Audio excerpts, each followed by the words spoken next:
25 years ago, WWE had this great idea to have an echo like that and give us a pay-per-view in which they gave away a house. They called it In Your House. Catchy, huh? Tonight, in our houses. 25 years later, it comes full circle. We're in our houses. Oh man, full circle. Welcome to Wrestling with Egos. This week, brought to you by our friends at Excedrin, proudly supporting Brian Kriego in his quest to survive RJ and I tonight. Hashtag foreshadowing alert. Because tonight, as we conclude the show for our Mount Rushmore, we will discuss our Mount Rushmores of wrestling's overrated. And I promise you, we're going to give people, I can speak for myself, and I think RJ probably can too with his list. We're going to dish out some headaches. Yeah. Brian, I can guarantee you from one of the people of my four, I'm going to make your head hurt. Probably me too. Oh, I know for a fact, because RJ and I have already discussed our lists. Just a little bit, not the whole list. Whole list. I messaged RJ saying, I think I'm committing wrestling blasphemy with my list. I think I am too. All right, you go first. I was like, what you got? He went, no, you go first. I told him. He was like, ooh, here's mine. I went, ooh.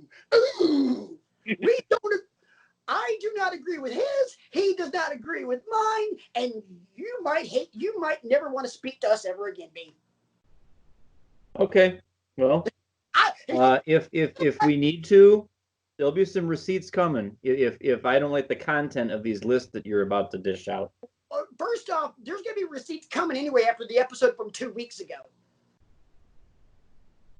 Yeah, I would imagine so. Yeah, I mean, you know, putting RJ over every 15 minutes with this video. I'm kidding. I'm not going to do it. I could. But gentlemen, how are you doing? Good. I was doing fine until 30 seconds ago, but that's okay. It's like, why do we even have a pre-show meeting? You say, oh, it's not what you think it is. It's not a joke at your expense. That's fine. That's just fine. You know what? Like they say on the Great Way, on with the show. It's not a joke at your expense, dude. We're letting you know that RJ and I are probably going to wrestling hell for tonight. Okay. And, pop 4 Excedrin two Excedrin. 4 would probably kill you. That's for girlfriend, boys and girls. God, Nurse Rant Mode on to kick my ass for that one. Pop you 4 ibuprofen. That's prescription strength. Headache will subside. And if not, consult your doctor. Gentlemen, let's get right into it as we discuss Wednesday night and some of the fun stuff that went down. We had a exclusive interview from one Tony Schiavone conducted with the greatest tag team on the planet today. Screw you, RJ. Number 2. Yeah, they do this. They do, in fact, do this. Number 2. That's because they're number 2. No. Top guys or doing whatever. Top guy things. No, they said there were something. They said something else. Yeah, they did. I don't remember what it was, but they didn't say top guys. They said something else. It was noticeable that they didn't say top guys. Yes. But we're talking about the exclusive interview that Tony Schiavone had with FTR, Dax Harwood, and Cash Wheeler. I got to be honest, those names just sound cool. Dax Harwood and Cash Wheeler. Yep. I like those. But it's a great interview. They were talking about, hey, we're looking forward to wrestling the Lucha Bros. We're looking forward to Santana and Ortiz. We're looking forward to this. We're looking forward to this. Tony Schiavone, well, I noticed you guys didn't say the Young Bucks, right? Why not? For 2 years, they've been talking crap. We're here to shut them up. We're not looking forward to fighting them. We're looking forward to shutting them up. Right. And they want you to savor the anticipation. Why give you what you want right off from the jump street? Let's go through the 33 other talented tag teams first, and we'll let you marinate in that for a little bit. Oh, I think this is going to be a long build. I would do the same thing. You know, I'd let him go against Santana Ortiz first. I think that could be very entertaining. If it's me, FTR and the Bucks do not touch in a 2-on-2 atmosphere until Double or Nothing. I would agree. That is a, to be honest, I don't care who the AEW World Champion is at that point come next May. The main event should be Bucks and FTR, and I guarantee you the title will be involved. Yeah, for sure. No doubt. Because that's the match every wrestling fan who truly loves tag team wrestling wants to see. And there will be... The line forms behind us. People. Yes. Line formed way behind us. 1, 2, and 3. I do remember in the television time remaining, one RJ did ask me one time, greatest tag team of all time, and without a hesitation, Blanchard and Anderson.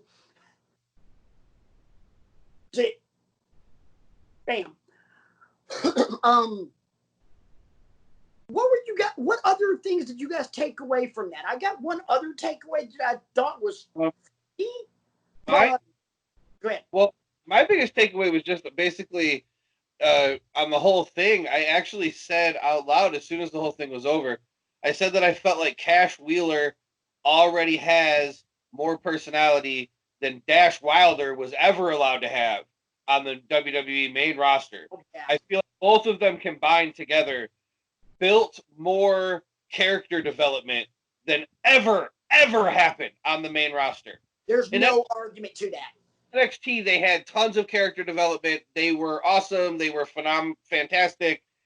Then they get pulled up to the main roster, and their first 2 appearances on Dynamite have already done more for them than the entire time they were on the main roster. That whole segment was amazing.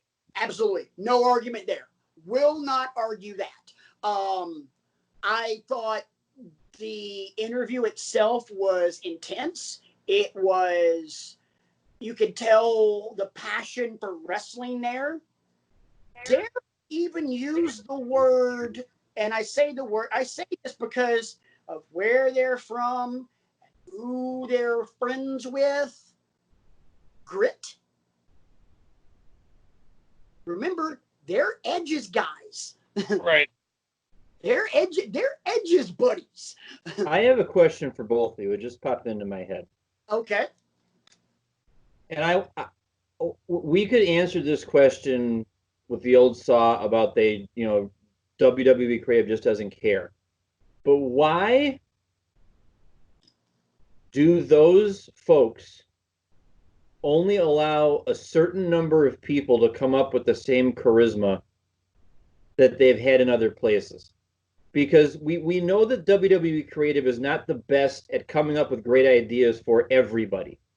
Unfortunately, it's just the nature of the beast that somebody gets lost in the shuffle. Somebody just gets, you're a good hand and that's it, or you're, B+ player, to borrow the Daniel Bryan thing from several years ago. Why don't they take the time to see what they have and actually sit down and talk to the guys? Where do you want to go with your character? Why doesn't that happen more? I have an interesting thought on that, but I'd like to save it for last. RJ, would you mind? Well, it won't take very long. Vince is my one-word answer. Vince is why. Vince picks and chooses his guys based on what he wants and what he wants to see and who he likes, and I have no idea why the people around him still allow it to happen. He's all I got. If he's not the answer, then I have no freaking clue why they don't. Well, I think part of the answer is Vince. I think there's more to it than Vince McMahon. And I would also argue that it's laziness on the part of creative, management, and Vince. Because, hypothetically speaking, let's just take 15, 20 guys. Why can't you let them all do what they want to do and try themselves to get over? Dude, what is so bad about having a guy on every match on the card that the fans are into? Oh my God, heaven forbid, I'm just throwing out names here, heaven forbid Zack Ryder get a bigger pop than John Cena. Guess what? If he's getting a bigger pop than John Cena, then you start watching. Is the merch going faster? Are the autograph demands, the Make-A-Wish demands, social media interaction for Zack Ryder?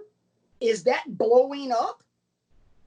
Is the pop that we're getting in the arena indicative of what else is going on? And if those two things are the same, up the card he goes. If he's just getting pops, but there's nothing else to back up that theory, for lack of a better term, then he stays the hell where he is. Because you know what? The pop makes for great television. But if he's not, if we're not getting any buzz on him on social media, then it's just smoke. There's no fire to it. Yeah. Zack Ryder's a really good example of, I feel like, in Zack Ryder's specific instance, I feel like there was tons of fire there. Like, he was selling merch like crazy. God, yes. And that one is one of the all-time ones that has boggled my mind of, I don't understand why they didn't get behind Ryder when he was the internet champion. Like, I just don't get it. I don't understand. He was so over. That boggles my mind. I'll do you one better, RJ, and this boggles my mind. How the fuck did Zack Ryder's Intercontinental title reign last one day? The pop in Dallas when he got that belt, boom. I mean, No doubt. Up Jerry's world. No doubt. I mean, I'm at B's house watching this and just hear that pop, and I'm like, dang, that's a pop. Yeah, everybody was excited. They're finally going to do something with Zack Ryder, and oh wait, and then they WWE'd it. Yeah, if we're doing a Mount Rushmore on creative drop the ball, he might be Miss Universe. Yeah, it's possible. I mean, he is one, him and the original incarnation of Bray Wyatt. Those might be two of the biggest we screwed up in history. But you got to look at it. If they didn't screw up Bray Wyatt, we wouldn't have the Fiend. And I'm sorry, I'll take the Fiend over Max Cady Bray Wyatt any day of the week. Yeah, me too, for sure. That's a nice silver lining that we got the Fiend out of that mistake. We also had a great match between Cody and Jungle Boy for the TNT Championship. Yeah, he's still unfinished. I want to start calling it the network title. You know, like Don Callis, when he was in ECW, he was always about, and he grabbed his lanyard, the network. Yeah, right. Yeah, so I dub it on this show the Network Championship. There you go. I like it. I actually rolls off the tongue. Or do you want to just call it the TED title? That's good stuff because it's got his mansion on it. I like it. The TED title. So great match for the TED title. First off, if Jungle Boy were 6 inches taller and 30 pounds heavier, he wouldn't be in AEW. That's probably true. Can I be honest? If he were 6 inches taller and 30 pounds heavier, he'd be WWE champion. Probably. That boy can go. Oh, he is so good. And at the same time, you look at him, he's a damn good-looking kid. Right. And he's right, for sure. How can he not be? He's Luke Perry's kid. Right, for sure. Absolutely. His dad is effing Dylan Walsh. he literally has movie star good looks. Like literally, it's in his DNA. Genetics, just like And my so, my dad was a heartthrob. Eh. Cody did very well in this match as well. I think both guys. At no point did I ever really think that Jungle Boy was ever going over, but they did a really good job of making me believe, even though I knew it wasn't going to happen. They did a really good job of making me believe at a couple moments, like, oh, maybe it might, but no, it didn't. And then I just wonder, with this open challenge, it feels like a long title reign to me. It feels like Cody, because they keep bringing up like the way he got color in this match. I feel like it's going to keep being a week by week build of, oh my God, look at how much damage Cody took and he kept the the TED title. Oh my God, look at how much damage he took. He kept the TED title again. Oh my God, look at how, and I feel like it's just going to keep rolling and rolling and rolling until we get to like All Out or something. And then he finally eventually has taken so much damage that he loses it to somebody. But it's got the feel to me of the guy that gets beat up and every single week and keeps the championship. Yeah. You know what it reminds me of, and I have absolutely no problem with this. The John Cena U.S. Open champion, U.S. Open Challenge. For sure. That was one of the best things ever. Yeah, it was good. I loved it because think about it. It was never some massively over guy. It was Sami Zayn, Kevin Owens, Ryder. Right. Wasn't Ambrose one of them? I think so. I mean, it was a lot of guys that benefited from being in the ring with Cena and got the rub, and I loved it. So you know what? I want to see Cody doing similar things. I want to see him work with Jungle Boy. I want to see him work with either one of the guys from Private Party. I want to see him work. What happened? Huh? Which happens next week. Oh yeah, I forgot about that. Mark Quinn versus Cody for the head title. Dude, because didn't Cassidy jack his knee up? No, that was Quinn that jacked his knee up, but he's fine. Oh, okay. I thought it was the other one that jacked his knee up, and that's why. Look, I got to be honest, and this isn't trying to sound like some racist thing, because trust me, we've had enough of that BS in the world today. Guys, love one another. That's all we're going to say. No. Love one another. Black lives do matter. Absolutely. Just stop being assholes. Your public service announcement from your boys at Wrestling with Egos. Stop being assholes. But I could not tell you which one is Cassidy and which one's Quinn. Mark Quinn is the one with the big tuxedo thing hanging on the back. Oh, he's the one with the tails. Yeah, that's Mark Quinn, and then Isaiah Cassidy's the other one. Okay, cool. Quinn is the one with the the tails. All right, cool. Cool deal. He's the one wrestling. He's the one that's wrestling Cody this week. All right, cool. And that's what I think. It's going to be a whole bunch of guys like that are going to continue this TED title open challenge. And if I had to pick somebody that's most likely in my mind to eventually beat Cody for it, I would probably say Darby Allin. Because it becomes not a heel or face thing when it's an open challenge. You know what I mean? He could lose it to anybody. Right. So it's going to be a whole bunch of quote unquote mid-tier guys, and I feel like the end game there would be Darby Allin goes over Cody. That's actually not a bad idea, and I got to be honest, I'd say book it. I'd be all for that. We shift from one gear, one of the two gears of Wednesday night to the other one. Guys, it's Saturday night. We got In Your House tomorrow. We got NXT TakeOver. You know, RJ gets excited about Double or Nothing. I get excited about TakeOver because, you know, I'm the NXT apologist. Brian, too, but I'm like more of the NXT apologist. Because I agree. I watched the highlights of Raw and SmackDown. I watched both Wednesday night shows. Bottom. This is. You could say this about any damn takeover card, but this is a loaded ass card, guys. Dang. One final time for the NXT Championship, the Velveteen Dream defends against Adam Cole, baby. Boom. Keith Lee defends the North American title against Johnny Gargano, the King of Cleveland, also known as, to paraphrase Gene Okerlund, RJ's longtime close personal longtime friend. My close personal longtime friend, Johnny Gargano. Love it. That's fantastic. Don't we have? We got Imperium versus somebody for the tag titles. Oh, geez, it's Imperium versus. Oh God. Birch and Lorcan, isn't it?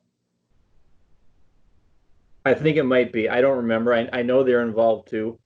I want to give some props though to Tommaso Ciampa because he has done. I know you guys have been really excited for the debut of Karrion Kross because you know him from other promotions and stuff like that. His stuff so far on NXT has missed the mark for me. Okay. And I don't know why. I don't know if it's just the presentation. I don't know if it, You don't like dark stuff? Well, that's part of it, I guess. But Tommaso Ciampa has done a great job the past 2 weeks of really boring through the television and saying, you need to watch this match. Like I said. Yeah, hooking me, basically. Wednesday nights are special. Takeover is special. That, and here's your chance to be special, Karrion Kross, that kind of thing. So that probably is the match that intrigues me the most of any of it. Cole and Dream are going to tear the house down. We know they are. I'm also looking forward to the triple threat between Io Shirai, Rhea Ripley, and Charlotte Flair for the women's championship. That's going to be bonkers. So, but Tommaso and Karrion Kross for me is the one that I'm most intrigued with. I can't argue against that, man. I think that's going to. I'm looking forward to watching every damn match card. I am amazing for it. So let me ask you this, gentlemen. Run through the title matches. How many title changes do we get? RJ. Imperium doesn't have a match on the card I'm looking at, by the way. Oh, they do not? Okay. So we have... Oh, no. I'm going to say 0. You're going to say 0. Okay. B. I'm going to say 1. And the only one I think that changes hands is I think Johnny finds a way to take the North American Championship away from Keith Lee. I don't like the way they've been using Keith Lee the last month plus. I don't know if he's been nursing an injury legitimately. I don't know but he hasn't been on much, and I don't know if that's by design. But the direction that Johnny is going with his character now, with the heel turn with Candice, that he needs to have a title to make him even more of a smarmy, I'm better than you. I did it your way for so long, and now I'm doing it my way. I'm looking after myself and my best interest and that sort of thing. I'm reshaping NXT in my image. Yeah, and I think him and Keith could have a nice little juicy tete-a-tete here for the next, 2 or 3 months going into August. And maybe you do play hot potato with the belt a little bit. If it's just between the two of them and you're having great matches, I don't necessarily have a problem with that. I'm 100% on that. I think if any of the titles are going to change hands, I think it's Johnny taking the North American Championship from Keith Lee. You bringing up the fact that they haven't really done a whole lot with Keith Lee in the last month got me thinking. So, prediction. One of 2 people in a title match tomorrow night will be wrestling their last match in NXT. And it'll either be Keith Lee or the Velveteen Dream. Both people would go to the same show, but I initially made the point to RJ earlier, DREAM equals RAW. I think it's too early for Keith to go to a show, to Raw or SmackDown. Did you watch Survivor Series? I know that, but I think Keith deserves a run with the NXT champion because of the work he's put in, because of how over he is. Chip. I know, but I guess here's what I don't necessarily like, and I you could say, okay, well, yeah, Brian, but they're talented enough. Like Matt Riddle, for example, is up on SmackDown now. Never had a run with the NXT championship. Thought he deserved one, but it just never was in the cards for him. I'd like to see Keith Lee at least for a little while with the NXT championship. I would have loved to have seen Velveteen Dream at least for a little while with the NXT championship. But apparently it's not to be for Dream. I think it's too early for Lee to go to Raw or SmackDown. I don't. Personally. See, my thing, and this is the one thing I have disliked about NXT from the get-go. It's almost like the NXT championship is your achievement award, and then once you lose the title, you move to the main roster. We're not going to move you to the main roster unless you win the NXT championship. You won't be credible unless you win the NXT championship, women's championship, tag team championship. Matt Riddle, Keith Lee, Velveteen Dream. None of them need it. Okay. None of them need it, in my opinion. I could honestly, Velveteen Dream has enough charisma to fill up the Titanic and can work a match and is so young. Yeah. Put him under somebody's wing while he's making his way up the card, and he'll look. And Velveteen Dream could be the biggest thing in wrestling inside of 2 years if done right. If done right. If done right. When we're talking about WWE here, so God only knows. There's always that fine print. Exactly. Keith Lee, if done right, could be the biggest thing in wrestling by Survivor Series.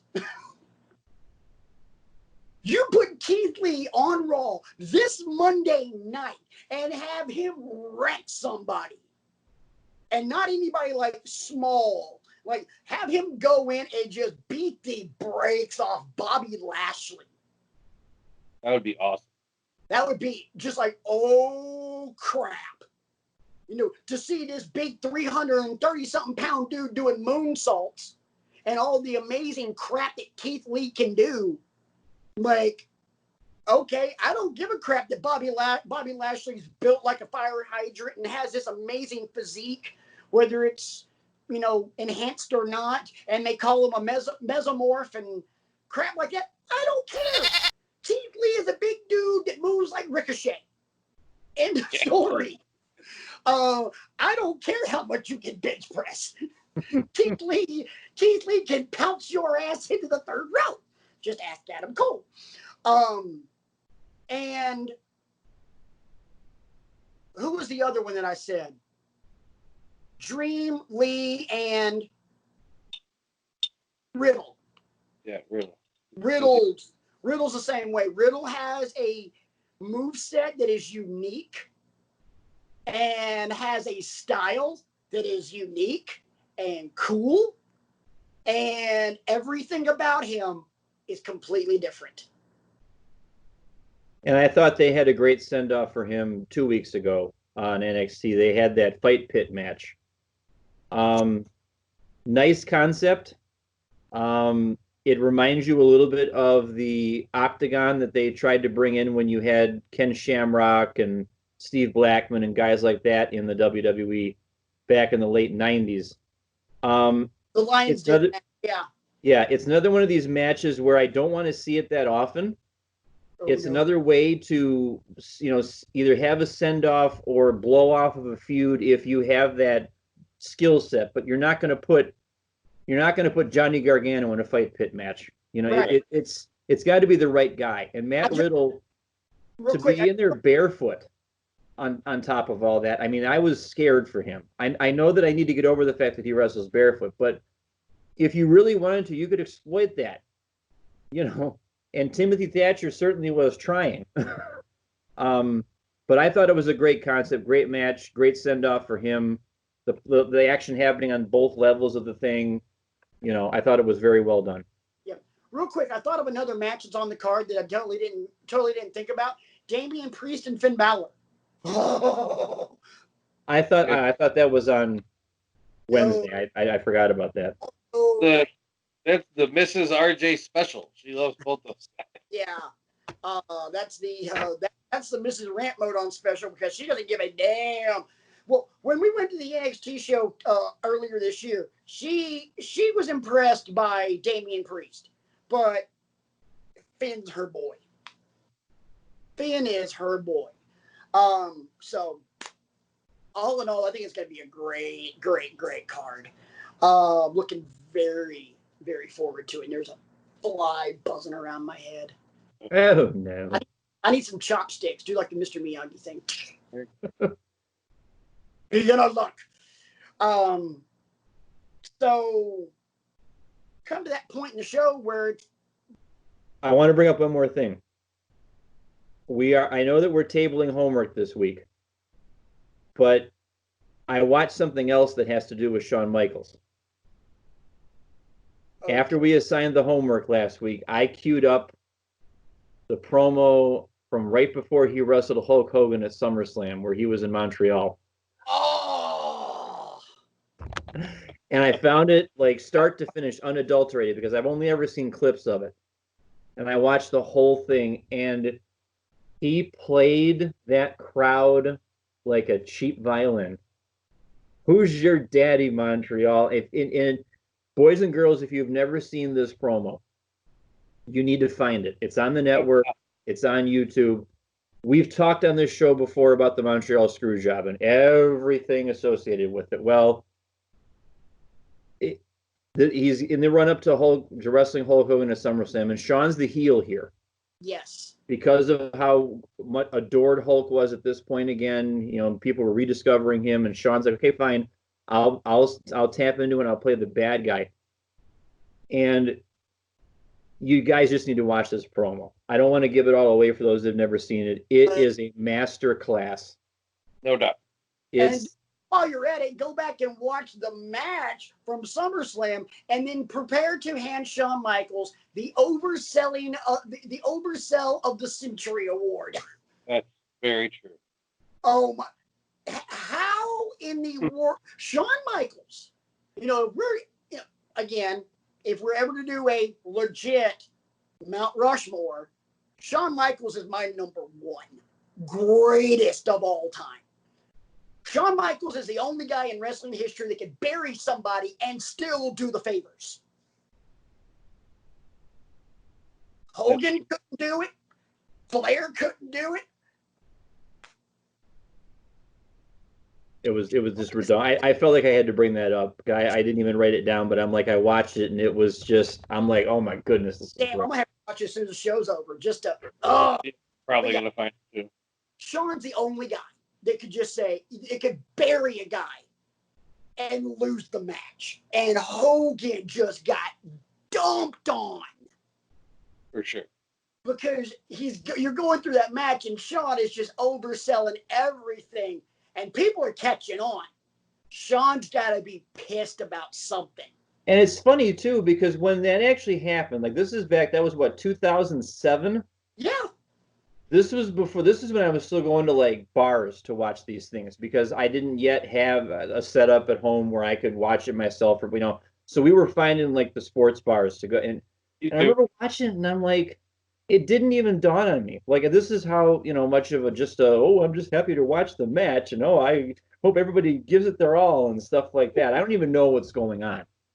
But now I've watched it many times since then, and yeah, you see Sean flopping like a fish out of water, and it's like, okay, the the Irish whip into the turnbuckle doesn't hurt that much, guys. But we're gonna. What?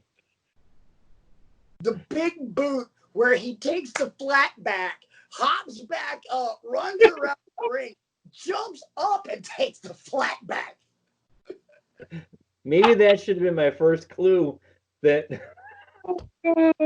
it does not compute. Yeah, I generally try not to give the flip the bird on this show because it could be a little bit more of like the terms of service violation on YouTube. But Sean is literally doing this to Hogan. Right. That's apparent now.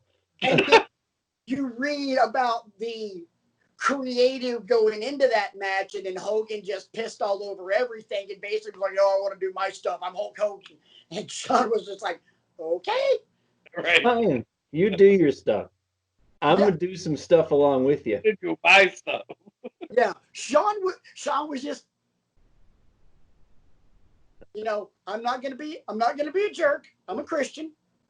God said turn the other cheek, but And yet, God said turn the other cheek, but he did not say anything about me overselling turning said cheek. turn the other cheek, and yet there's latitude there. Shawn Michaels, even as a man of God, finds loopholes. Absolutely. To where God Almighty is looking down from heaven going, Oh, for crying out loud. "Well, technically, how's that Mills Lane guy say it? I'll allow it. I'll allow it. I'll allow it." By the way, Celebrity Death Match, such a great show back in its day on MTV. God, I love that. So, as Brian alluded to, we are postponing homework because, as you saw from last week's episode entitled "Technical Difficulties," we lost RJ. Yeah, that was a fun night. Yeah, RJ's house was sucked into a black hole, which transported them into the seventh layer of hell, also known as Tuscaloosa, Alabama. And he made it back. Yes. Oh, happy day. Hell and back for this show. That's called dedication, folks. Yes. So obviously no homework. If you missed out on last week's and you still want to join us, and the fact that I'm also several shows behind and you guys are getting caught up with us, homework. The current homework assignment is Shawn and Taker from WrestleMania 25, one of the greatest matches ever, and I wanted to assign it just so we could put a really, really top tier match under the microscope, because that's actually something we've never really done. Like, everybody loves this match. Let's really take a look at it. So that's a lot we're gonna do. And if you don't love this match, I want you to email the show at wrestlingwithegos@gmail.com, and I want you to, you better have a really lengthy dissertation prepared about why. And that's all I'm going to say about that. You contact this show. You tell me why you don't like this match. And while Brian's bringing all of that up, we're also flashing for another time, flashing our social media credentials. That way you know how to contact each and every one of us personally. If you don't like our takes on the fact that we're doing this as homework, if you don't like this match, when you don't like somebody's take from this Mount Rushmore discussion we're going to be having in a little bit, I guarantee you somebody's going to be pissed about this. It's coming, boys and girls. But I think we need to save that for last. We usually will close this show with what we call television time remaining. But television time remaining, we've decided to do as the breather match before the main event. So as we do television time remaining, it's always a series of rapid fire questions from one member of the team to another. And this week, RJ is dishing the questions out to moi. Yeah. How many do I have this week? 1, 2, 3, 4, 5, 6, 7, 8, 9, 10. 10 questions. 431 questions. Well, hey, the last time we did this, it was 15, and we still had to stop watching. I blew through it. Yeah. 15 questions. All right, how much time is that? 42 seconds. Shit. Oh, crap. I can go. Since I am a spectator on this one, I will put 60 seconds on the clock. Don't even worry about it. We're not even timing this show, dude. Screw it. I'm still putting 60 seconds on the clock because I want to feel like I helped. Fine. RJ, the clock will not start until you read the first question. God, it's like fast money on Family Feud. Yeah. All right. Favorite animal? Penguin. Favorite championship belt? You've asked me this already. Big gold belt. Oh, yeah, I did. You're right. Favorite non-wrestler who wrestled? Stephen Amell. Favorite band? Shinedown. Favorite NWO member? Good God. There were a lot of them. Yeah, I know. Favorite NWO member. I gotta go Nash. That's a good answer. Favorite Star Wars villain? Darth Maul. Good answer. Favorite non-original horseman? Favorite non-original horseman. Yeah. That's easy as hell. Barry Windham. Favorite mob on Minecraft? That question's from my son. Olivia's asleep, and she's usually my my go-to on Minecraft, so I don't know. Okay, it's creepy though, probably. Pass. Your favorite name for a pay-per-view? One that already exists, or one that I create? One that already exists. One that already exists. The one time There's only one right answer for this one. Say what? There's only one right answer for this one. Well, we'll find out. The one time WWE did St. Valentine's Day Massacre. That's a good answer. I like that answer. That's not what I thought you were going to say.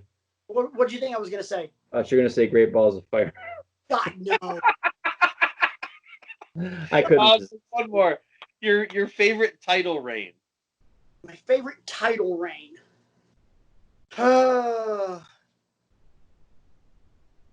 Eddie Guerrero's WWE title reign. That's a good answer. For the record, if I were to be allowed to create a pay-per-view, the December pay-per-view would be called Nuclear Winter. I like that. If we did one in like Brooklyn, we could call it Mo Better Brews. If we I had another one. See, we had Nuclear Winter, Mo Better Brews, and a 4th of July one called Red, White, Black, and Blue. Not bad. That's good stuff. Why I don't have a job in the business, I'll never know. So next week, it is me firing off the rapid fires to Brian. Real quick, I do want to preface one thing. RJ, you did ask me my favorite Star Wars villain, which is Darth Maul, but not my favorite Star Wars character. Right. Mainly because Vader found redemption, and I don't see Vader truly as a villain. Vader's just a smorgasbord of badass. I agree 100%. So, and with, I know. And 100% with Darth Maul, it took the freaking animated series to flesh out his entire story, and oh my God, it's so good. It's deeper than Darth Vader. Yes. No doubt. No doubt. So, still surprised that you haven't asked me the following favorite Star Wars movie. I'm surprised you actually asked me my favorite band. And I'm sure you're all shocked that I did not say Skynyrd. Yeah. So I'm up. So I'll be up for Brian, and obviously, first question out of the block is his favorite Star Wars movie. Hashtag none of the above.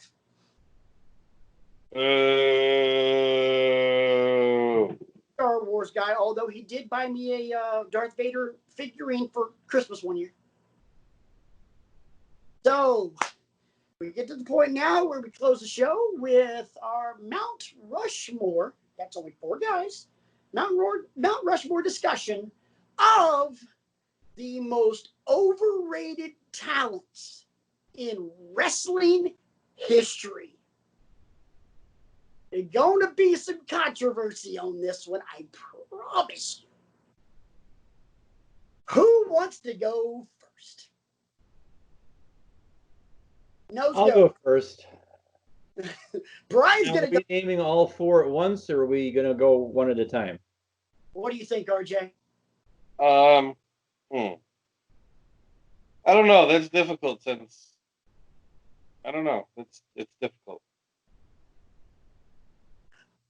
Go through your list. All right. Because I'm thinking that my 4 are going to be tepid compared to what the bombs bursting in air that apparently you guys have all set up here. RJ, right, how many questionable ones do you have? Well, I mean, there 3 for sure. Oh, good God. You got more than me. All right, Brian, go ahead. Okay. So here's the 4 that I have. I started off with Bobby Lashley because I'm sorry. The guy came out in like 2004 or 5, whatever it was, and there's just been fits and starts to his pushes and his angles, and then he went away, and then he came back and he just sucked up airtime, and there was no payoff. I'm sure he's a great athlete. I'm sure he's got a lot of, natural athletic ability and all that kind of stuff, but it's not translating for what people think he should be, and that's why I think he's overrated. Okay. My second one might be one that you guys might react to and say, whoa, and I'll tell you why. I think as a solo wrestler by himself, Jeff Hardy has been overrated. Mainly for 2 reasons. Number 1, he's had trouble staying healthy. And number 2, he's had personal problems. And I know that, I get that we want to rally around a guy who has these personal problems. But on more than one occasion, these personal problems have short-circuited storylines that were meant for him, pushes that were meant for him, things like that. So that's why he came to mind as a guy who I think, as a solo guy, is overrated. #Victory Road. Yeah. No doubt. I'm not going to argue with that. Yeah, it's hard to argue. My third guy is Lex Luger. We talked about him before, and just good look, that sort of thing, but I'm never really that good as a talker. Never really justified all the hype. I just don't think. $1,000 body, 10-cent brain. Right. And my last one might surprise you too. The Rock. Because for all the hype she had coming in, there wasn't much of a payoff with her. And that's why I put Ronda Rousey on this list. Because I think she was much better in UFC doing that, And again, personal issues, I get it. Depression and all that is nothing to scoff at. I'm not making light of that at all. But especially in light of the comments she's made recently about what people in WWE do and stuff like that, I have a little bit of a problem with that. Calling it fake and stuff like that. It's not fake. It's predetermined, but there's a difference between just calling it fake and I could have legitimately beat up all of you people and that sort of thing. So those are my 4. And Patrick has his hand up. Yeah, because I wanted to make a point about Ronda Rousey. Yes. Your comments. I'm not disputing. I wouldn't necessarily argue that she's overrated. For the year that she was in, she was actually pretty decent, except for injuring several people, including my girl Alexa Bliss. But that's a different story for a different time. But the point that I wanted to argue you on is her personal problems and her depression. Now, this is coming from someone who struggles with it mightily, I might add. I have no problem admitting that several years ago I was in a very dark place and I had friends that pulled me out. I think I'm pointing the right way. Both of these guys. Ronda Rousey's depression showed up miraculously after she got her ass knocked out by Holly Holm and then got her ass knocked out by Amanda Nunes. Then the depression hit because this got exposed. This got exposed more than Janet Jackson's boob at a Super Bowl halftime show. By the way, mini rant mode on here. You should have been forewarned. My bad. She didn't have depression. She had, I'm trying to make an excuse-itis.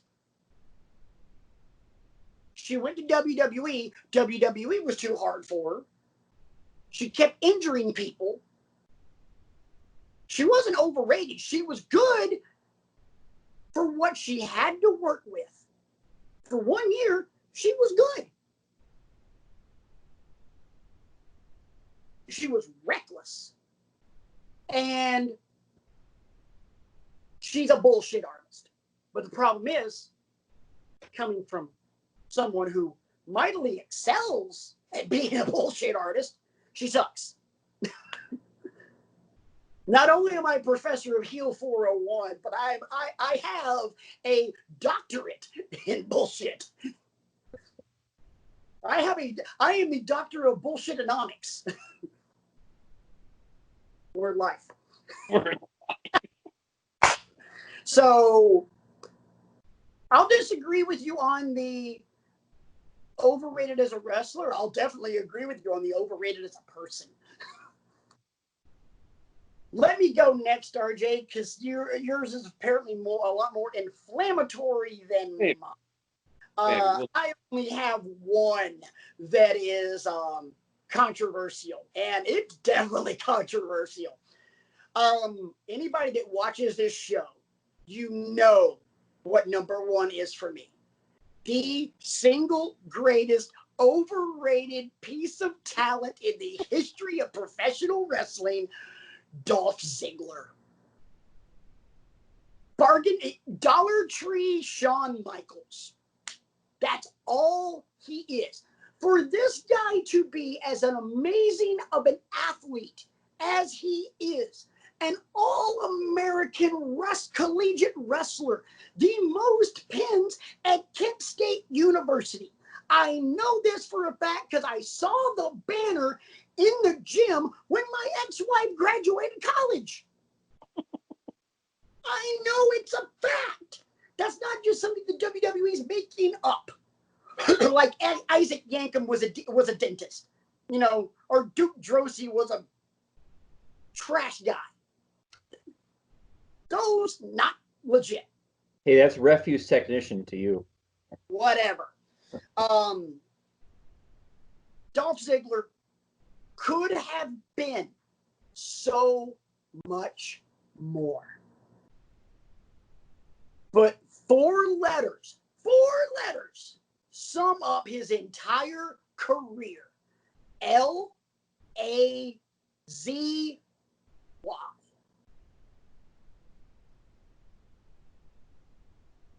You get no argument from me. At me. I dare you. Bring this to my doorstep, boys and girls. I will fight you on this. My next one should not be too much of an argument. Apparently, I'm in the spelling mood today, so I'm going to spell this one out for you. That's Jeffjarrett. Jeff Jarrett, the most overrated singer, the most overrated entertainer, the most overrated wrestler. Ha ha! And my days working hard on the go, but the hands on the clock keep spinning too. I can sing the whole song. Yeah, I can too. Road Dogg can sing. Absolutely. But Jeff, 3 words. Ain't I great? No, you ain't. Ain't? Okay, I'll stop. Yeah, my 3 words. No, you ain't. Sit down, please. Jeff Jarrett could not make his mind up whether he wanted to be Flair or Hogan.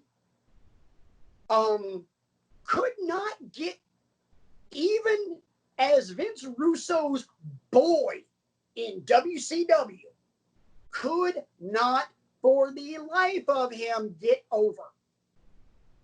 Was so uncreative that in WWE, his catchphrase was, "Don't piss me off."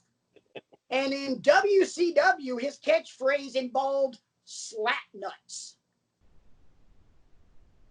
My 5-year-old can come up with better shit than that. Yeah, I won't argue on you. I won't argue with you on that at all. On the couch under the air conditioner right here because her room's hotter than a damn furnace can come up with better shit than that. And she's not even a mean kid. She doesn't have a sarcastic bone in her body. The 5-year-old's more sarcastic than she is. Anyway, Jeff Jarrett, a walking, talking, living, breathing vacuum that only got himself over because him and his daddy owned the company. Yep. The king of the mountain, my ass. Unless you're mountain pile of dog crap. I agree. Moving right along, my number 3 is a name you've already heard. Lex Luger. Oh, God, Lex Luger was horrible. Oh, my God, he was horrible. Oh, God. Yeah. WCW people cheered for him. He was over. But I was like, this guy sucks. I was a little kid and I had a Lex Luger t-shirt. I hated Luger. I didn't care that he was best friends with Sting. I hated Luger. I always thought Luger sucked. You know, the happiest day of my life was when Luger turned heel. When he turned heel again with Harley Race and started using the pile driver. Because I was like, yay! Now I don't have to feel bad about booing this jackass. I was swearing then, but you know that's the translation from 41-year-old me. So yeah, hated Luger. Here we go. Not a wrestler, but he's overrated. Because if you go back and look at his past work, and you go back and look at his current work, and his very recent work, he sucks. He had about a 5-year gap where he was coming up with gold. Jim Ross.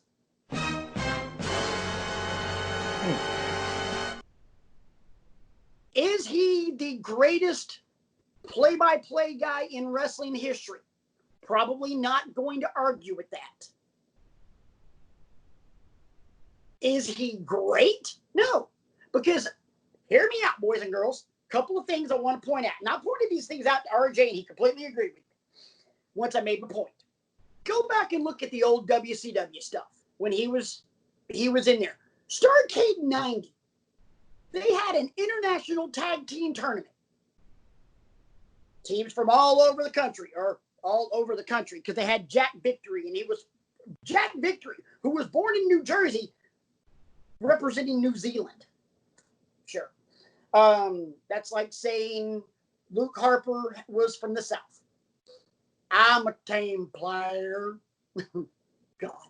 Anyway, the finals were the Steiner brothers representing the United States and the Japanese team consisting of the Great Muta and Mr. Saito, who is one of the old-time suplex kings in wrestling, who in 90 was already in his 40s and still dumping dudes on their heads. It's called the Saito suplex for a reason. Say what? I said it's called the Saito suplex for a reason. It's called the Saito suplex for a reason. Cross even calls it the Doomsday Saito. He didn't change the last name. And there's a reason why. Jim Ross says, and I quote, Mr. Saito could be considered the Steiner brothers of Japan. And I'm like, whoa. Mr. Saito's like 20 years before the Steiner brothers were reaching puberty. And he's their contemporary? No, honey. No. Homeboy, the Steiners are trying to catch up to Mr. Saito. And he made a lot of comparisons like that. Foreign stars that would come in. He would compare them to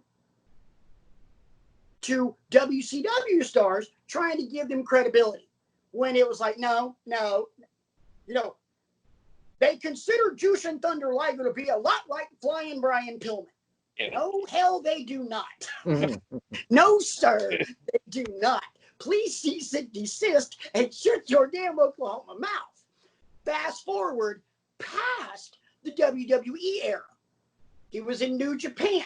Anybody that watched the New Japan stuff with him and UFC guy. Josh Barnett. His name is Josh Barnett. Thank you. Josh Barnett. Jim Ross didn't care. Jim Ross was collecting This is a fantastic way to segue from your list to my list, because the number one name on my list, and everybody that knows me will tell you, I think Jim Ross is freaking terrible. When he signed with AEW, he's the number one name on my list, Jim Ross. When he signed with AEW, I was happy for one reason and one reason only, and that is because it gives the company more exposure. You turn on that channel and it's a professional wrestling show, and you're a casual fan, and you hear his Oklahoma draw. You keep it on for a second because that's Jim Ross calling wrestling. For the casual fan, it's fantastic. Hey, can I go ahead? And I want to make one more point about Jim Ross before you continue. May I do it now, or do you want to continue? No, go ahead. Just because a play-by-play guy has moments of being brilliant and having amazing calls does not make you an all-time great. We reference this on this show all the time, mainly because I am too damn stubborn to let it die.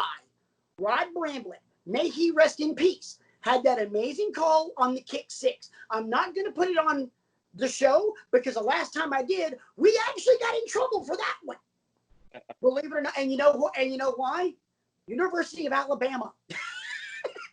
The University of Alabama. So you know what? Another reason for me to hate them. But Rod Bramblett's call, amazing. Rod Bramblett isn't even the greatest Auburn play-by-play guy in history. But he had a great call. Jim Ross had some great calls. Austin's rise in WWE. The greatest call of them all. Good God Almighty, they killed him. Somebody stopped the damn matches, God is my witness, and broke it in half. Yep. Moments of brilliance do not equal legendary status. But unfortunately, Jim Ross has been anointed a commentary legend. But then again, when your contemporaries are Jerry the King Lawler and Mike Tenay and Don West, Michael Cole and Taz, Jesus, man. Yeah. You're going to be a legend just because you're a god among insects. Yeah, there's no doubt about that. Everything you just said is a lot of the point that I have of JR being the tops on my list. When I think the word overrated, I think Jim Ross. He has, even in New Japan, he had moments of brilliance where he is an unbelievable play-by-play guy who adds a certain amount of drama to certain moments. He's fantastic at that. But in the same way that he used to always find a way to compare international wrestlers to somebody else, he didn't exactly do that when calling the New Japan matches. But man, he was so lazy in calling those matches, and the way that he treated it like it was a second-class product. Like it's not good enough for him to get really excited about. He would piss all over the company, all over the Japanese wrestlers. He never cared. It seemed, I don't want to say for sure, but it seemed like he never cared to do any research about the Japanese guys. He would just sit in front of a monitor and watch a match and call it, and he never knew anything about anything. And he got so much stuff wrong about who was in what group and who teamed with who, and he just got so much stuff incorrect that is easy to know. Like, it's just, you just know it unless you don't care to know. Unless you're just popping yourself in front of a monitor and watching a match, you should know. Didn't he at one time say that Okada was in Bullet Club? He did. And that was never a thing. That's never happened. What time frame are we talking about, guys? Gaijin. Say what? What time frame are we talking about? Okada's rise. Recently, Jim Ross was calling shows on Access TV. Mauro Ranallo used to do it with Josh Barnett. And once WWE signed Mauro Ranallo, New Japan brought in Jim Ross. They are starting doing it, right. And now Access TV actually has a good enough deal with New Japan where the actual New Japan announcers, Kevin Kelly and whoever his partner is, because it changes, are on Access TV a lot. Kevin Kelly is my all-time favorite. But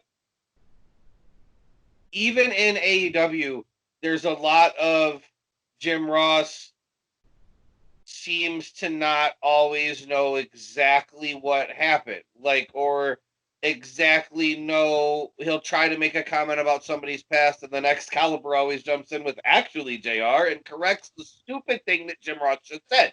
And I noticed that too. It happens all the freaking time, and it has always happened all the freaking time. And the only time that it didn't happen, where the person sitting next to Jim Ross would have to say, "Actually, JR, what actually happened is this." The only time that ever happened was when Jerry the King Lawler was sitting next to him, and he's worse than Jim Ross is. Jerry Lawler, if we're ever to do a list of just the worst people in wrestling, he's on my list. Him and Cornette are two of the worst people in history. No doubt. I have a personal story where me and my friends met Jerry the King Lawler, and he was an absolute asshole, but we'll get into that another time. You know what? That's all the story we really need. You made Jerry Lawler an asshole. Shut there, guys. I'll save my other one that you know, Patrick, until the end. Oh, God. The other two are kind of obvious if you've ever heard me talk about wrestling. Good old two-move Bill. I think Bill Goldberg is one of the most overrated wrestlers of all time. And all I really have to do is call him good old two-move Bill, and he doesn't even do them right. He never has. He's awful. He's always been a spear and a jackhammer, and I don't know that I've ever seen him do them both correctly in succession in the same match. He's the worst. Yeah. As a dad and a person, Goldberg's a really nice guy from what I've heard, and he seems to be a really, really fantastic dad. But as a wrestler, he's just one of the most overrated guys in the history. It is an absolute travesty that Bill Goldberg reached the levels that he reached, and Zack Ryder had an Intercontinental Championship that lasted a freaking day. Like, that's a joke. Let's remember this, boys and girls. Bill Goldberg ended the career of Bret Hart and almost killed The Undertaker. No doubt. Another one is somebody who has one of the greatest entrance songs of all time. He is very, very over with most people that are around my age, mid-30s. Most people my age are head over heels for him. I think that Dave Bautista is awful. Yes. I think Batista sucks. I don't know how he ever got to be a world champion other than the fact that he's huge and Vince likes huge guys. Like, he's not ever been any good. As a character actor, and he has shown that as going on to play movies, he has always been good. like at Bragging Rights 2009, I want to say, when he turned on Rey. When he turned heel on Rey Mysterio after the Fatal 4-Way match. That character play was phenomenal. There was one other time that I really thought he was really, really good, and that was when he got mad and quit in the wheelchair. Yeah. His character work was always pretty good, and he's gone on to be an actor. But as a wrestler, I think he was reckless and slow and boring. I think he's awful. After he steps on the stage and does this, he has nothing else that I want. Yeah. But his entrance music is boss. But, absolutely. But you were talking about how he's slow. Was he moving so slow that no one could see him?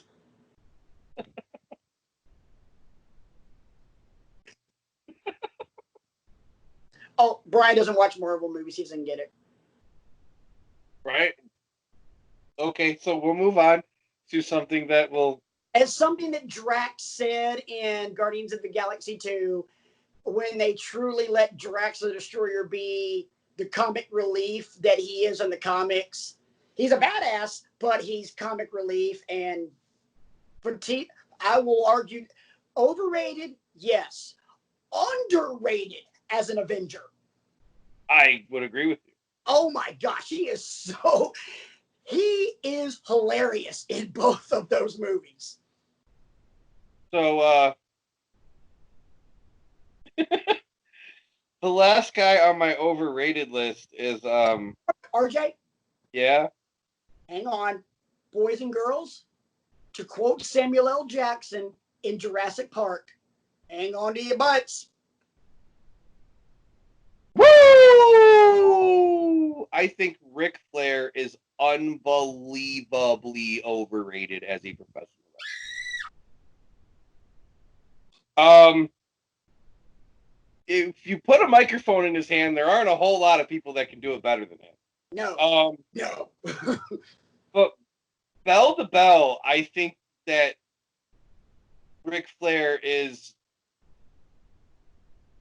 horrifically overrated. I get it. I know he's fantastic, and he I don't want to say created the business, but he boosted the business. He transformed the business. He's unbelievably he's up there, but he's one of the greatest of all time. Greatest. He's one of the greatest. But the fact that some people act as though Ric Flair is the end-all, be-all of professional wrestling, and he's the greatest of all time, and they put him on a pedestal and plate him in gold, and he's unbelievable, and he's so good, and he's the way that people the way that a lot of people, I don't want to say everybody, but the way that a lot of people talk about Michael Jordan. He's the best, and there is no conversation. There's so many people that think that about Ric Flair, and I don't see it at all. Charismatic-wise, there are very few guys that can touch Ric Flair. As far as performing wrestling moves in the ring, I don't know that I've never seen anything that made me go, wow, he's unbelievable. I don't know what I'm seeing or what other people, I just don't know. I don't know what other people are seeing that I'm not seeing. I've watched tons of Ric Flair matches, old Ric Flair, young Ric Flair, tons of Horseman matches, tons of matches when he was past his prime and should have retired 10 years ago. I've seen all of it, tons of Ric Flair matches, and I never have looked at the TV ever and been like, wow, he's really good. I just don't see it. I don't know what I'm missing that everybody else sees. Brian, retort. Patrick, I've got a retort. Go for it. Now, you have a retort.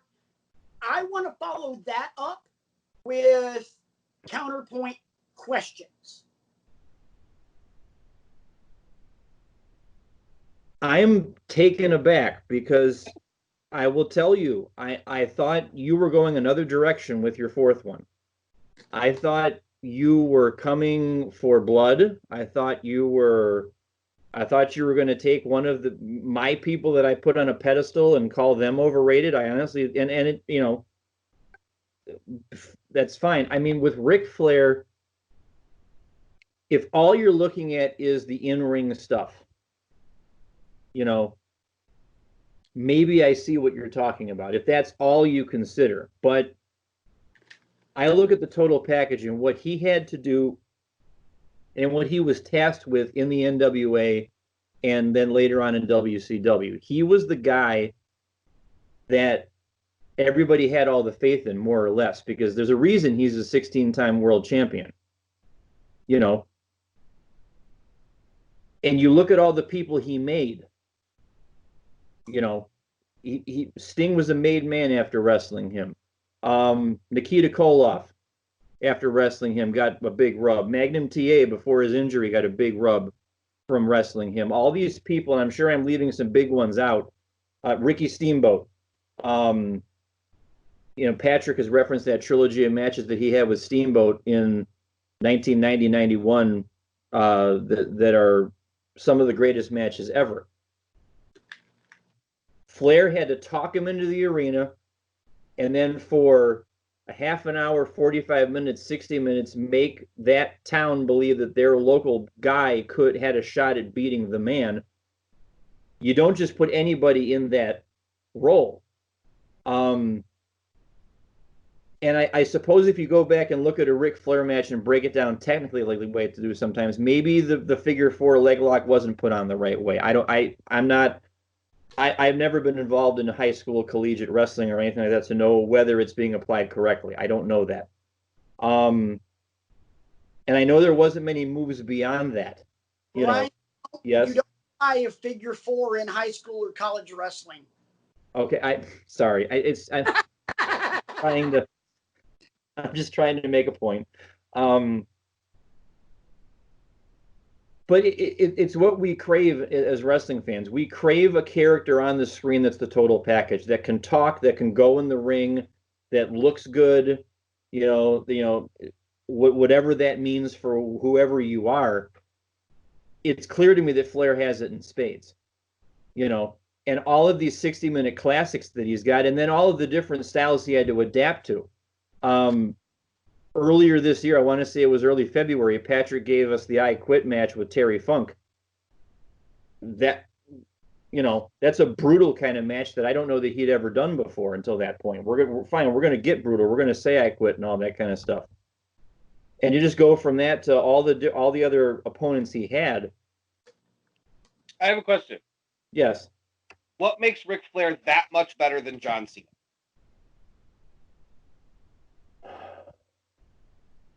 I see nothing that puts Ric Flair on a pedestal higher than John Cena. I'm going to use John Cena as my example. You want a guy that can talk him into the arena. You want a guy that can go. You will never convince me John Cena can't go. You want a guy that can go. You want a guy that can talk him into the ring as a heel or a face. You want a guy that can wrestle matches like he wrestled with Brock Lesnar, or that he wrestled, which was a completely different match than he wrestled with guys like The Big Show, which was a completely different match than he wrestled with a guy like JBL in that unbelievably brutal match that he had with him, which is different than the technical matches that he had with Kurt Angle. What is so much better about Ric Flair than John Cena? Maybe I recency bias is the wrong term. There's a little bit more mythical with me with Rick, because I was never watching this stuff as it happened. I'm going back in time in these collections that they put out, and I'm watching a match with Steamboat, or I'm watching a match with Sting, or I'm watching a match with, and maybe if you transport me back to that time, and then I have the benefit of having lived through it and watching it as it happened, which I'm sure Patrick can speak to more than I can, because he watched more NWA WCW than I ever have. Just a skosh. Maybe there is no difference, and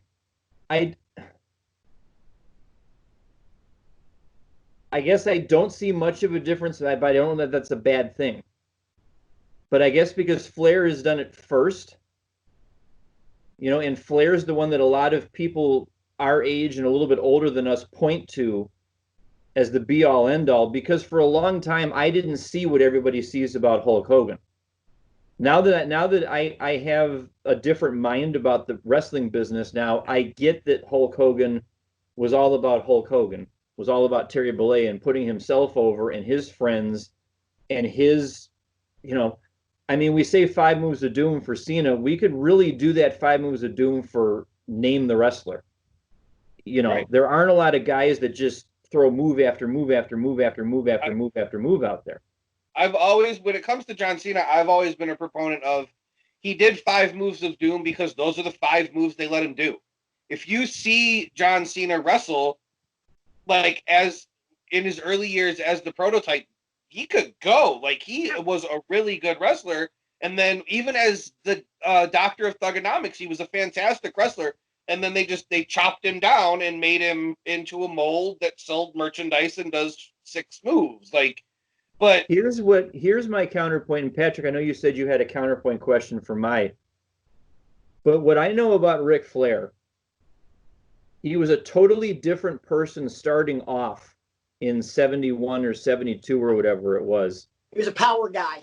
Yeah. And after the plane crash, I think it was, that unfortunately some of the wrestlers lost their lives and some people were severely injured in, he realized he needed to go in a different direction.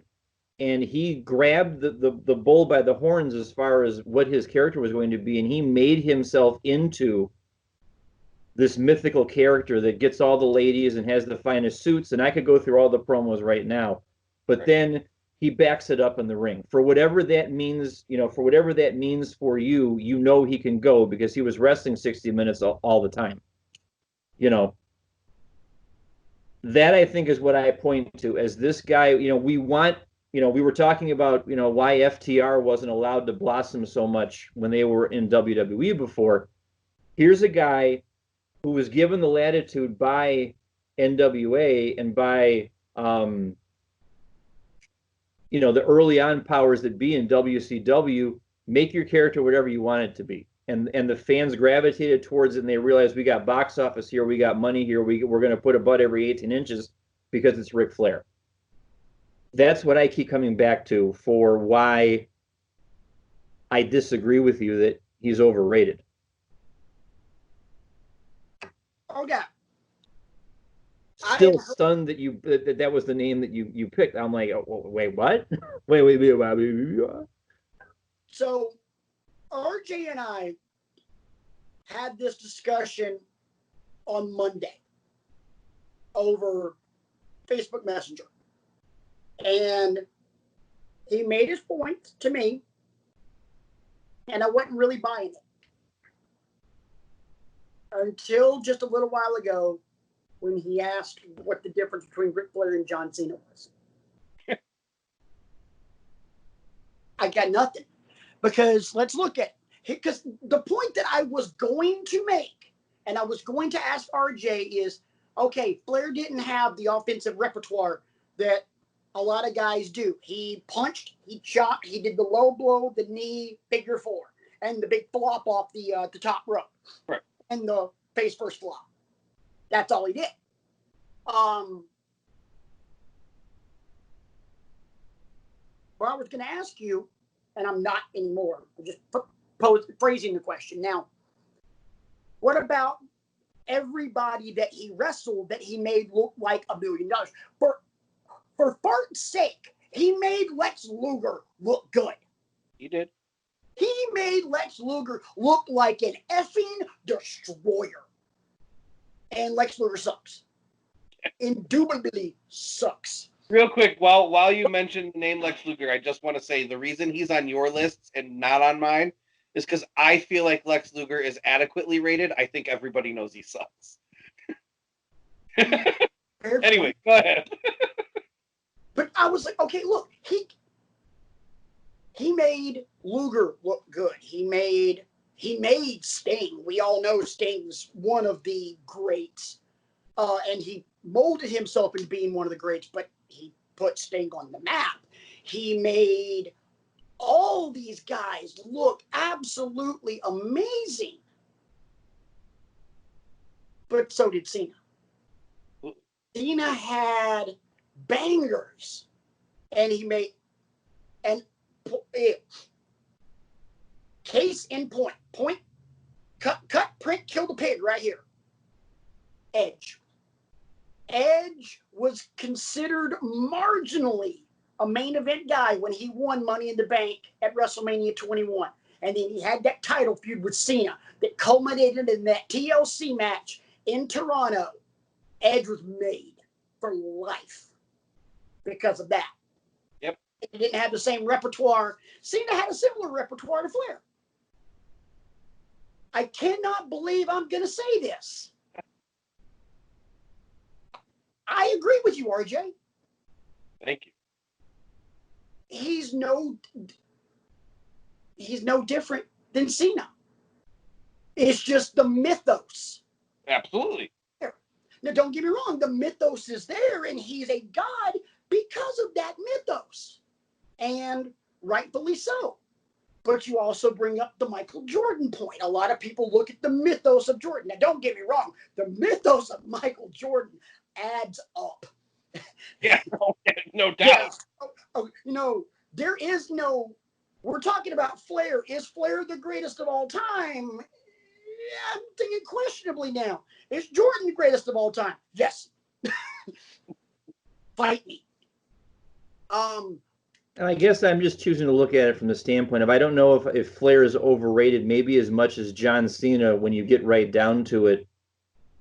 Might be a little underrated because of what he's been able to do, I don't think, RJ, let me see if I can handle this one for you. I don't think that's the point RJ's making here. I think it's the point that Flair did so much with so little, but people look at Flair as if he were the wrestling version of Jesus Christ. Perfect in every way. Which we know he isn't. Yeah, and not even talking as a human being. I'm talking about in the ring. Because nobody ever talks about that Flair botched anything, or Flair had a rough night, or... He never botched anything, Patrick. Boy, I'll slap the hell out of you. Never. We going golfing on Saturday. I'm going to slap the shit out of you. I'm not going to put the ball back on the tee and say hit it over the water. I'm going to throw your damn clubs in the water. Ain't no bitch. Be like John Cena and Edge. Time to swim, kid. It's the mythos that I think RJ's arguing against. Because he's not the golden god that is perfect in everything that he's ever done. Okay, well, here's another question for you. Let's say 20 years from now, when we're doing the 30th anniversary edition of Wrestling with Egos, and we're sitting around the round table, does Cena ever achieve a mythos like that? No. Wrestling fans are too smart now. Right, I agree. That's what it is. In the 80s are the reasons we still have the "it's still real to me, damn it" moments. That might make you laugh, but I'm being serious. The 80s are the reason we still have the "it's real to me, damn it" moments. In this generation of wrestling, we know it's entertainment. Wrestling fans legitimately are smarter than they were when we were in Squishy's age. I keep pointing that way because she's literally asleep on the couch. When we were 10, 11, 12, 13, that's Flair heyday. Wrestling, damn it, wrestling was real. Hardcore, that was real. But we know better now. John Cena will never get to that mythos despite winning 16 world championships. Why? because wrestling fans know better now. John Cena, appreciate him for what he is, and I do appreciate him for what he is. He has been a tremendous superstar and a tremendous asset to the business throughout his entire career. You can say that. Hi, Jenny. You can say the same thing about Flair. Just got heart palpitations there with cat went flying through the screen. Sorry. In my opinion, and I hate saying this, Dusty does not deserve that kind of mythos. Dusty wasn't that great in the ring. Dusty could talk him in. Dusty was exciting. You know, Cena and Flair are a great comparison. Dusty and The Rock are great comparisons. I would say that's absolutely. Yeah, for sure. Because neither one of them had a tremendous skill set, but you know what? In the ring, they were exciting. Right. What they did in the ring, they built drama in the ring by what they did. And please understand, none of these people compare to a guy like Kazuchika Okada, who every time I watch an Okada match just tears off. What move would you call that? You know, Kenny Omega. What move do you call that? I mean, it's and I dare say that those two guys are working on and are on their way to being just as I mean, not by the general populace, because a lot of people are like I used to be. What's New Japan Pro Wrestling? Who are all those people you're talking about? They're on their way to GOAT status. Yes. I mean, we could legitimately be talking about Okada as the best there's ever been when you look at the totality of it. And, you know, same thing with Omega, same thing with, I mean, Tommaso Ciampa has a chance to do that. I mean, if he plays his cards right and all that kind of stuff. There's, you know, it's interesting to revisit this like down the road. Like, here's what we thought back in 2020. I wonder if we still think that. Because it's a great point, RJ, that you bring up. Because, yes, everybody seems to just hold Ric Flair on this pedestal.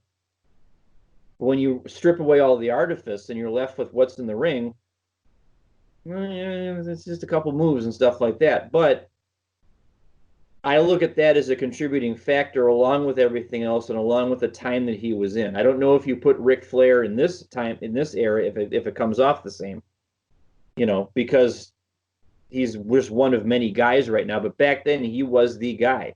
They put all their energy. You're going to take the ball and run with it, and we're going to put you in charge of making all of these people. I'll tell you this. And he sunk his teeth into it. I'll tell you this right now. Ric Flair in this generation would not get over. I don't think so either. So I propose another Mount Rushmore discussion for next week. This has got my brain, this has the gears in my brain turning, gentlemen. If we are in agreement, if not, we can come up with something else. If we are in agreement, I would like to propose the Mount Rushmore of the greatest in-ring only performers of all time. Not your favorites, RJ. If you find 4 guys that you really look at and go, yeah, they're better than Kenny Omega, then Kenny Omega has to stay off the list. I understand. Make this impartial. This is going to be hard. Yes. It's going to be difficult. It's going to be very hard. I have 1 on my list, and that's it. Normally, when we do this, I'm like, okay, 2 or 3 already. Now I got to worry about 1 more. I got to worry about 3 because there's only 1 that I have that's no question. And you guys know who that is. Right, of course.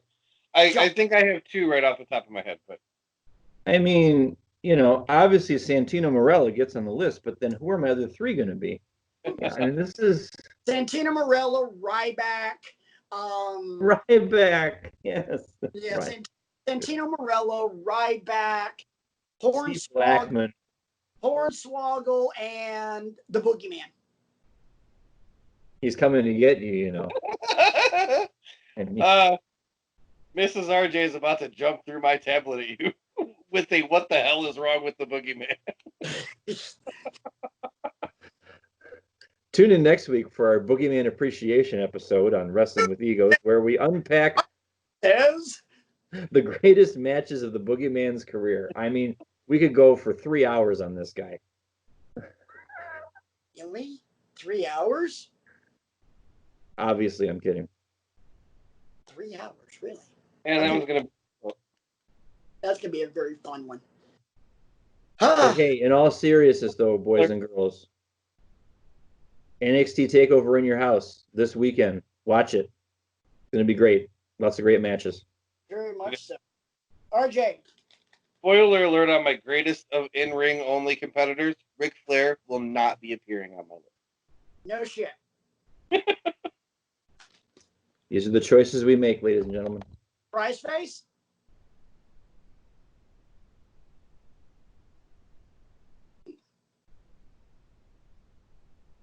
You know who else will not be on my greatest in-ring performers list?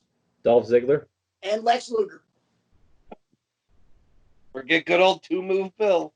You don't learn anything else from watching this episode of Wrestling with Egos. It's that Dolph Ziggler does not rank high in Patrick's pantheon of great wrestlers. Can I be honest? And this is a horrible statement. You haven't been honest with us already up to this point? Guys. Even though it may not be popular, I'm honest. I honestly, given the choice, I would watch a Nikki Bella match before I would watch Dolph Ziggler match. Get out of here. No. Dead serious. Get out of here. Dead serious. That's a good place to fade out, I think. No. Dead serious. They're both god awful in the ring. At least Nikki's got moves. I mean, one thing that's the truth. Nikki's got moves, Ziggler isn't. And that, ladies and gentlemen. Wow! Good night, everybody. That's our story. That was